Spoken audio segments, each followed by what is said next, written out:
Nosotros hicimos pagar a Portugal algo que no se merecía.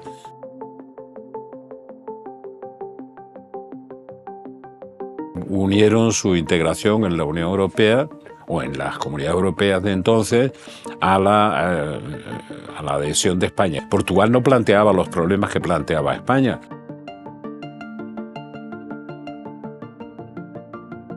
Pero el gran problema eran los prealables franceses, tan típicos que los vemos ahora, ¿no? Todavía, ¿no? que era con la agricultura.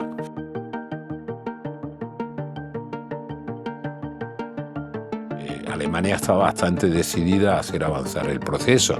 Claro, teníamos más el problema con Mitterrand.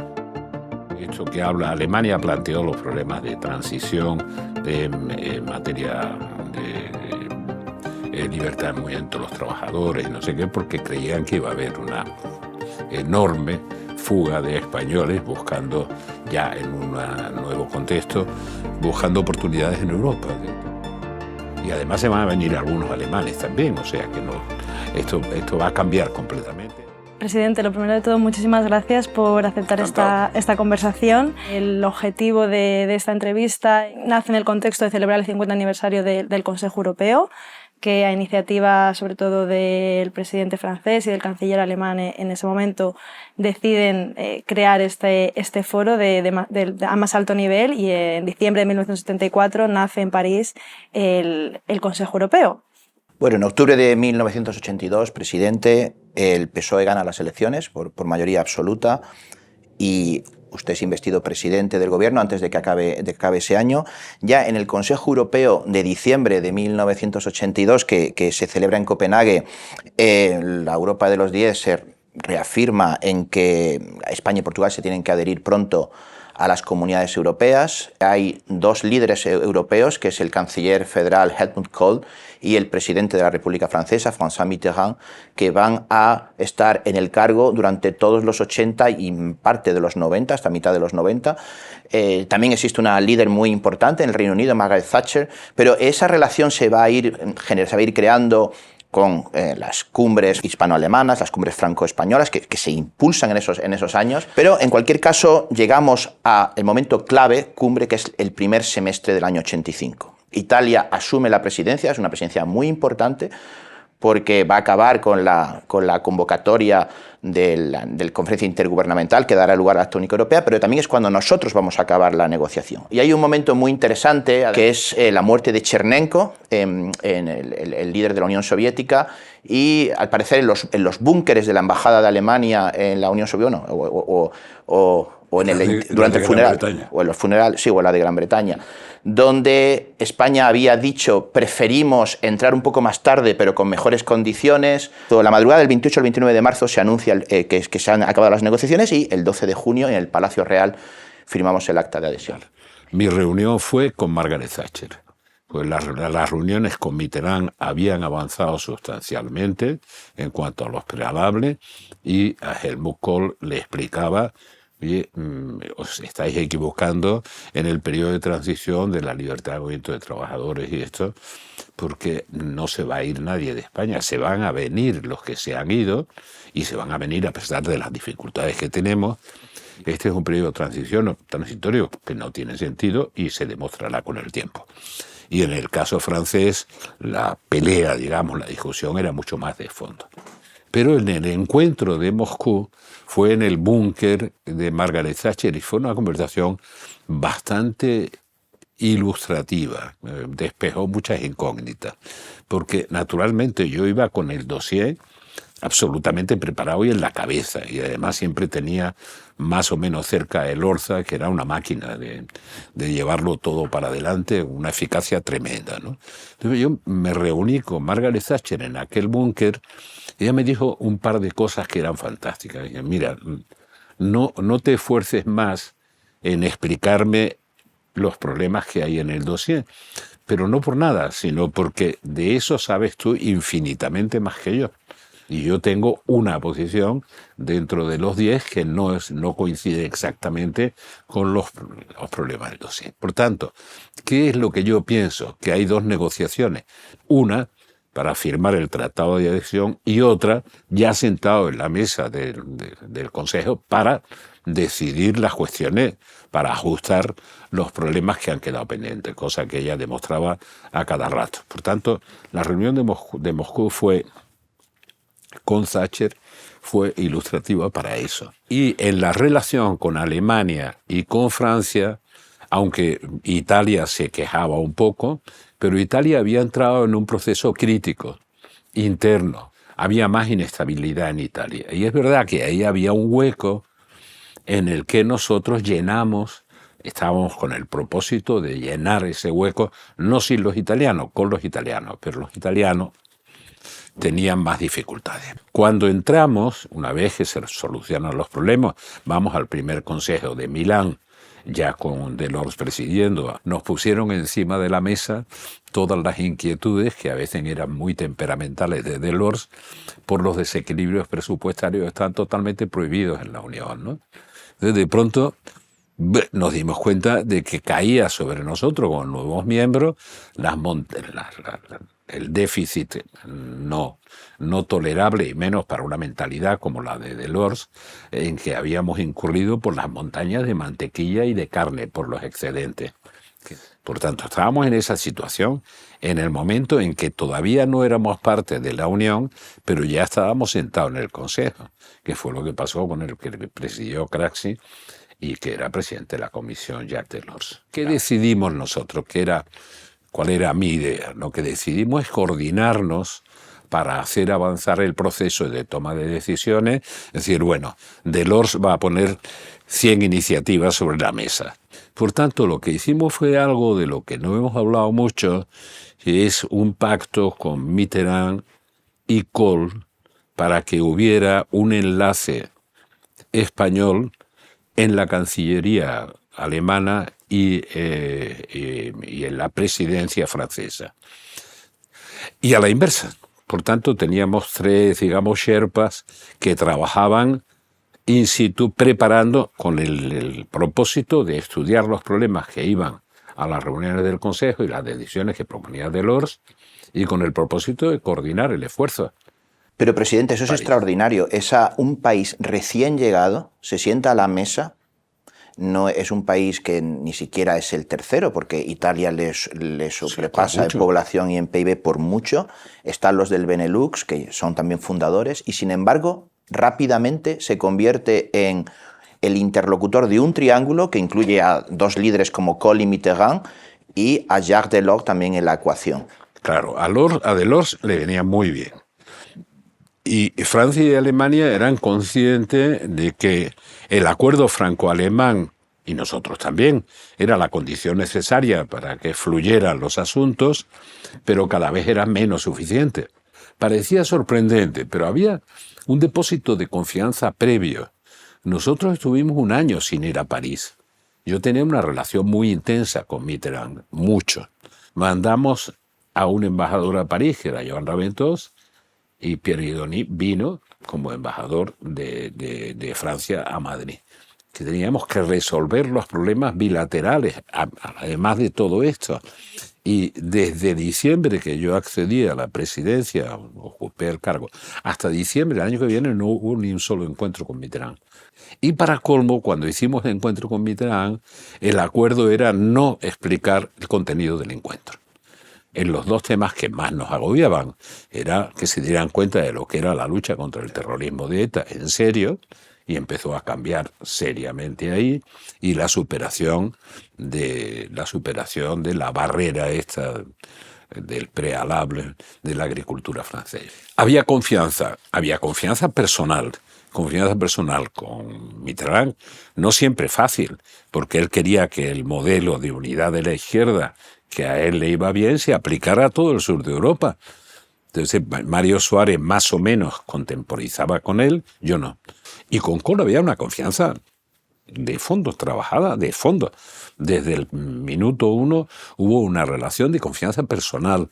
No era muy aficionado a leer papeles, quería que le dieran papeles cortos y no sé qué, pero siempre tenía a su secretario de Estado al lado para explicarle los problemas. Por tanto, desde el primer momento coincidimos en que había que ayudar a Delors en los avances que quería hacer en su periodo como presidente de la Comisión Europea, en su periodo, y que para ayudarle tendríamos que coordinar unas cuantas voluntades que sirvieran de máquina de arrastre de las decisiones en el Consejo Europeo, ¿no? Es la figura de Delors que, además de su obsesión por el déficit, también él quiere que los fondos estructurales, y los va a doblar dos veces, ¿no? Y ahí, en ese momento que veníamos del trauma, ellos, los 10, del trauma del cheque británico. España tenía un desequilibrio, estaba perjudicado. Su relación entre lo que aportaba y lo que recibía era una relación mucho más negativa que la de los socios previos, ¿no? Por ejemplo, recibía mucho más porcentualmente Italia, o Grecia, o Irlanda, cualquiera de ellos, ¿no? Entonces diseñamos para Edimburgo los fondos de cohesión, y el diseño me costó trabajo sacarlo adelante, entre otras razones porque estaban pensados para, digamos, compensar el retraso en ese desequilibrio del input-output, el retraso de España y Portugal por ser los últimos llegados. Esto está pensado de manera que sea una conexión de los dos países que se integran con la centralidad europea. Yo lo definía entre los míos, diciendo, bueno, tenemos que conseguir que se pueda ir desde Cádiz a Bonn por una autovía, ¿no? Porque nosotros vamos a tener una relación de intercambio. Era fundamentalmente infraestructura, no solo, pero fundamentalmente infraestructuras de conexión. Definimos unos fondos que compensaban nuestros desequilibrios relativos. Pero ¿cuál era de verdad el impulso? ¿Por qué se genera confianza? Porque ellos sabían que yo era un europeísta. Que tenían algunos problemas en la cabeza, no dieron mucha lata, hombre. Tenían problemas como, ¿qué vas a hacer con la OTAN? Sí. Porque todo el mundo decía, la condición para estar en la Unión Europea o en las comunidades europeas es que España acepte la OTAN. Claro, y la otra, que era mucho más presión, más sutil, pero una presión muy insistente, que haya establecimiento de relaciones diplomáticas con Israel. Congreso Mundial, Sí. yo era tal. Y yo tomé la decisión, que mucha gente no recuerda, es decir, las dos cosas las haré, pero la haré cuando acabe de negociarse nuestra incorporación y seamos miembros de pleno derecho. Esto se produce el 1 de enero. Y se hace después, las dos cosas. Marzo es el referéndum de la OTAN y Israel es también, exacto. En enero, a finales de enero, con Simón Pérez. Para mí el principio era que todo lo que era beneficioso para el proceso de integración europea, aunque en el plazo inmediato lo viéramos como un problema, para España era positivo y beneficioso. Hemos hecho mucha referencia a su relación personal con Kohl, con Mitterrand. ¿Cómo era la relación con los líderes de los Estados miembros más pequeños? Porque también tenían jefes ahí de gobierno de mucha veteranía en Países Bajos, en Luxemburgo. Muy buena relación. Había hecho mucho trabajo previo. En realidad yo había viajado mucho por toda Europa, mucho, y por toda América Latina. Cuando gané las elecciones, yo había hecho más horas de televisión en México que en España. O sea que tenía mucho recorrido, mucha confianza, los conocía muy bien a los líderes, muy bien. Era bastante transversal en la relación, como era lógico. Siempre comprendí, y hasta el día de hoy lo defiendo, que había una línea vertical que separaba lo que podríamos llamar derecha e izquierda teórica, y una línea horizontal que unía a los que querían más Europa y los que no querían avanzar, y esto no era tan ideológico como parece. Eso significaba que había dificultad para entenderse con los que no pensaban como tú ideológicamente. No, yo no estaba de acuerdo en muchas cosas con Margaret Thatcher, pero aun siendo así me libra de la escabechina que hace en sus memorias, ¿no? Porque nos sentábamos y en 15 minutos estábamos de acuerdo en lo que no estábamos de acuerdo.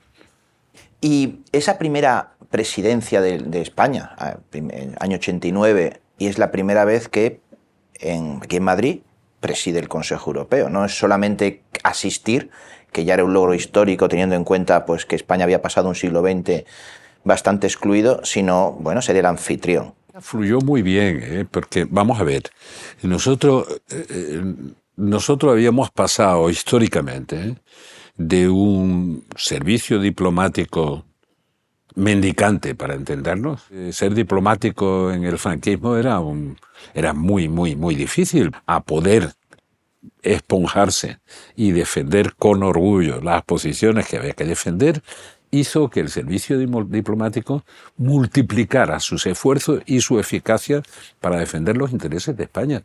Se sintieron inmediatamente en igualdad de condiciones con los demás y avanzaron muy rápidamente. Eso influía en todo, incluso en la preparación, como es natural, en la preparación del Consejo. Justo después de esa presidencia se va a producir algo extraordinario en noviembre, que es la caída del muro de Berlín.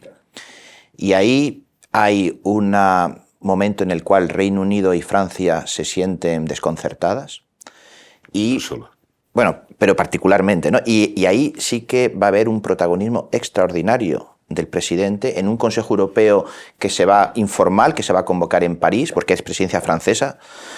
Cuando derriban, que dice que se cae, derriban el muro de Berlín, yo llamo esa misma noche, pues lo estaba viendo como todo el mundo en la televisión, llamo a Helmut Kohl y a Willy Brandt, los dos interlocutores que se me ocurrió llamar en ese momento. Con Willy Brandt hablo enseguida, alcalde de Berlín con el muro, con la construcción del muro y toda esta historia, y a Helmut Kohl no lo encuentro porque está en Polonia.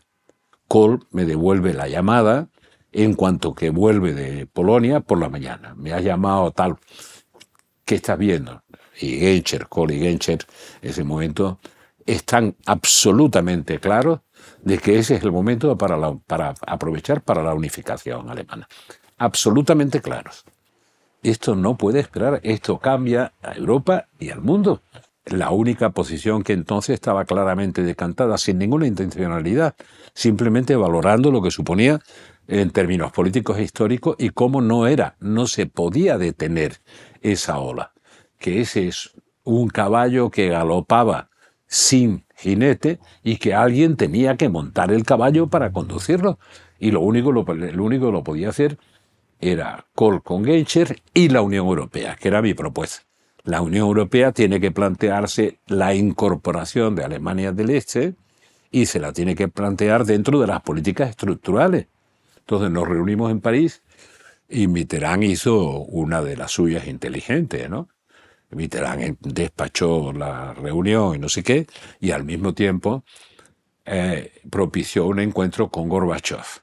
Y se fue a ver a Gorbachev, y Gorbachev decía que él estaba en favor de que esa unificación se produjera, pero que sería un problema de un par de décadas. La percepción que teníamos de ese problema, para mí, no era en absoluto interesada ni sesgada. Yo comprendo que se evalúe de manera distinta, pero pensar que hay una multitud de gente que derriba un muro de separación y que van a esperar 20 años la unificación, ¿quién lo cree?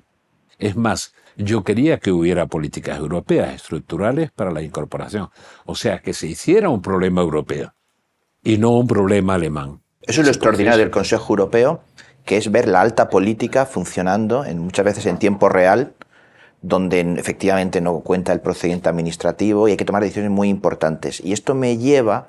Los consejos europeos, sobre todo, que eran de orientación. De liderazgo, pero sí, también me lleva a un elemento que siempre va a estar ahí, que es la cooperación política europea, luego llamada PESC, y porque ahí se va a colar Yugoslavia, que es la que va a consumir mucho tiempo en los consejos europeos, bueno, hasta en la segunda presidencia, el año 95, que el presidente del gobierno, que es presidente en ese momento de la ya Unión Europea formalmente, pues firma el Acuerdo General sobre Bosnia-Herzegovina. Hubo una reunión previa de la OTAN en Roma, después la caída del muro y no sé qué, y los avances con Gorbachev, el desarme, no sé qué. El Pacto de Varsovia se deshace, y cuando se deshace el Pacto de Varsovia hay un interrogante de gran envergadura. Dice, nosotros tenemos un pacto defensivo que es la OTAN, pero si ahora no tenemos de quién defendernos, tenemos que saber para qué mantenemos un pacto defensivo. Estados Unidos ve esa oportunidad y la ve claramente que eso va a ir por ahí, y empieza a pensar en el repliegue de parte de sus tropas en la Unión Europea.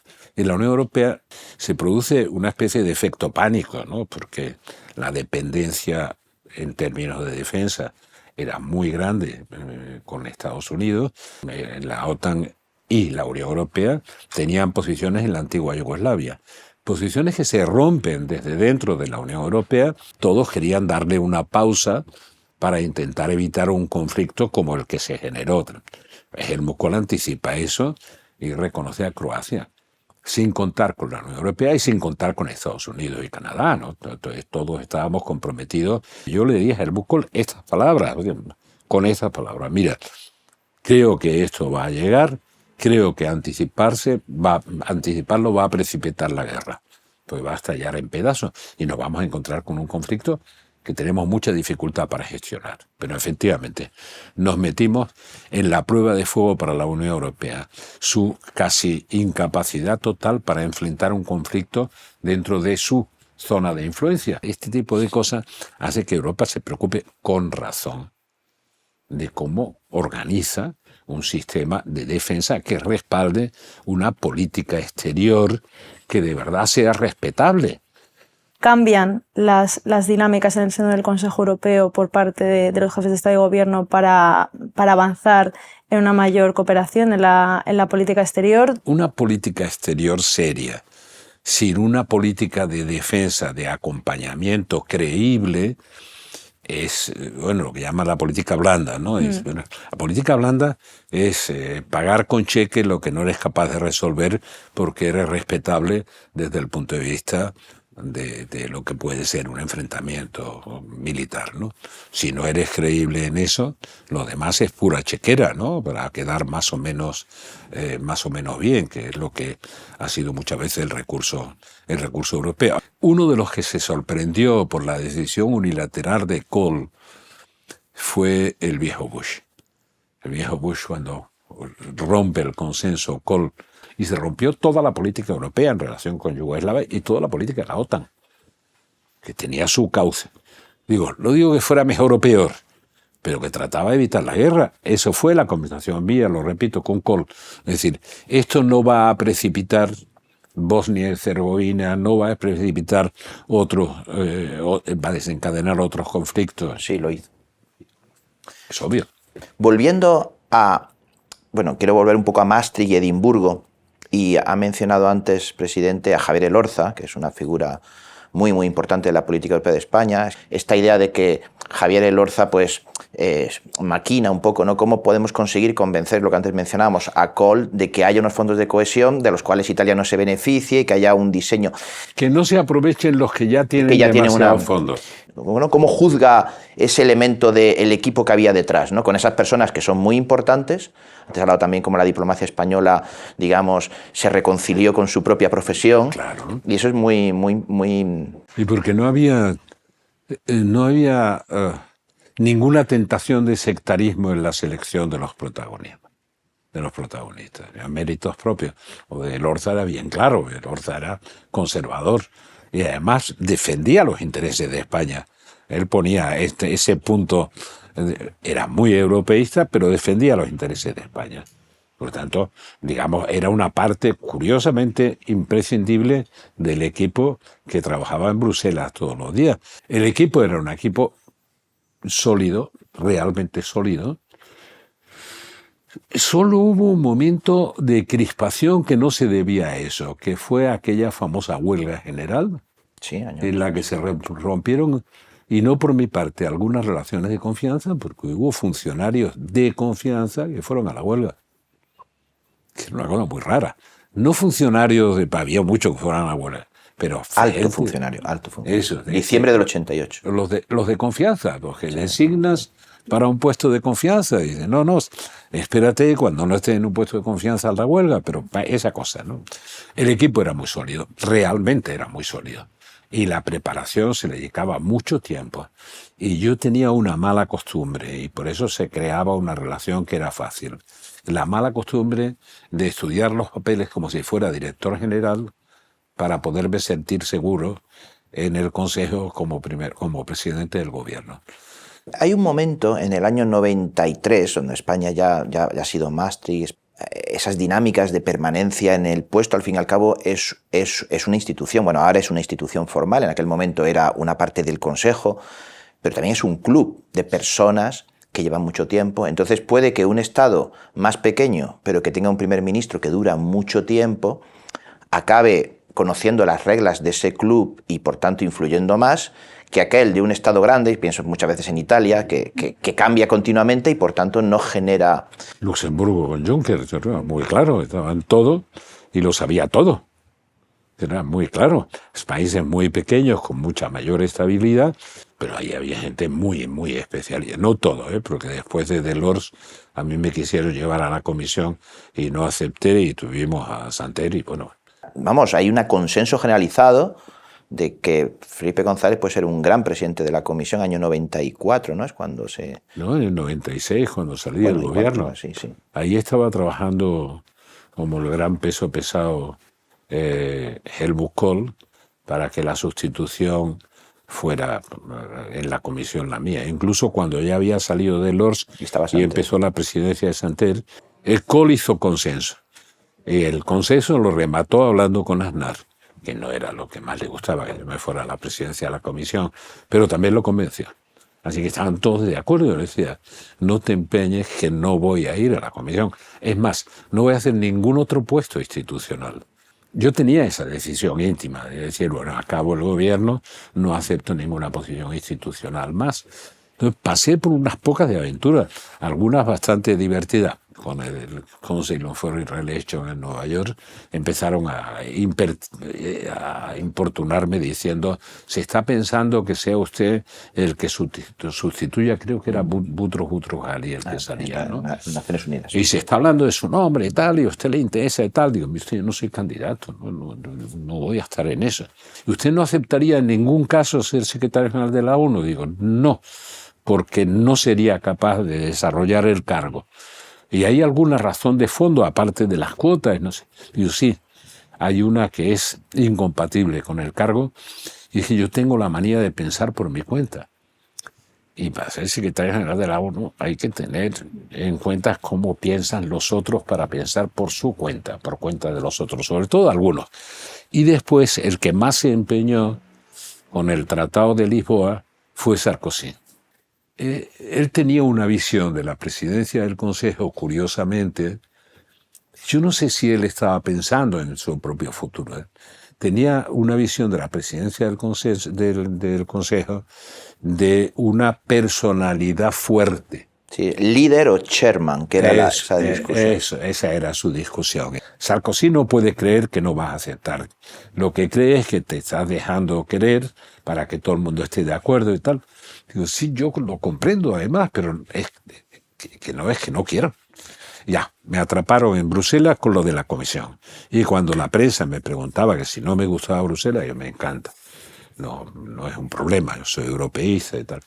Pero habrá alguna razón que justifique que usted no quiera, porque está todo el mundo de acuerdo y tal. Digo, sí, tengo un problema, es que el cielo es muy bajo en Bruselas y me cuesta respirar, yo estoy acostumbrado.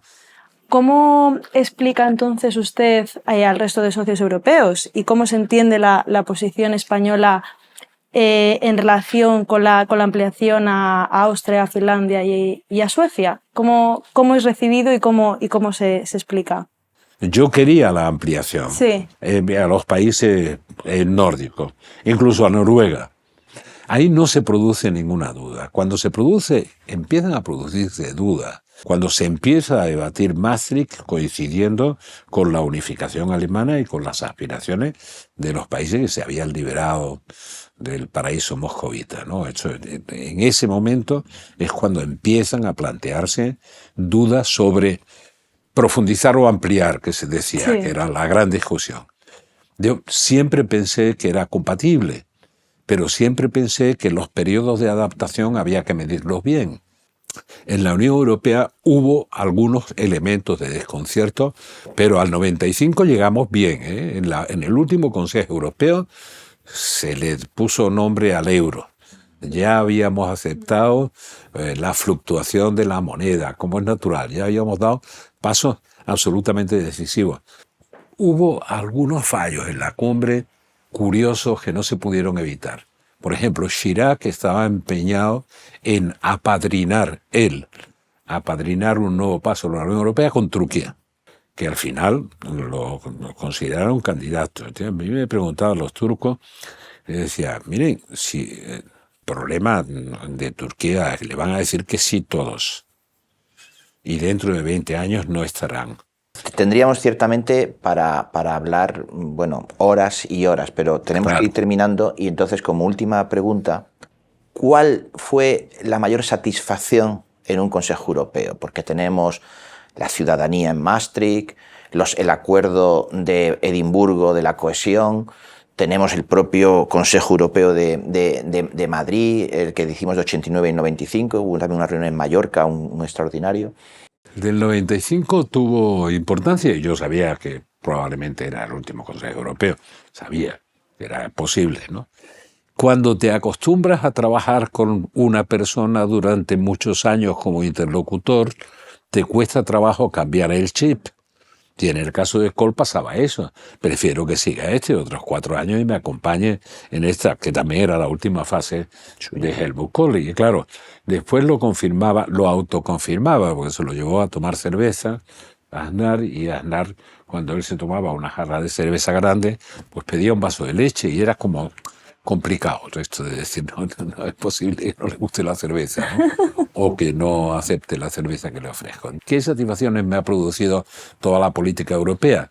Hombre, el sueño de la integración de España y la demostración de algo, no sé, hay multitud de expresiones. Yo recuerdo un minero que había trabajado toda su vida, comunista, y de comisiones obreras, había trabajado toda su vida en las minas belgas, minero asturiano. Y el hombre lo encuentra y dice, oiga, yo le doy las gracias por haberme reconciliado con mi pasaporte.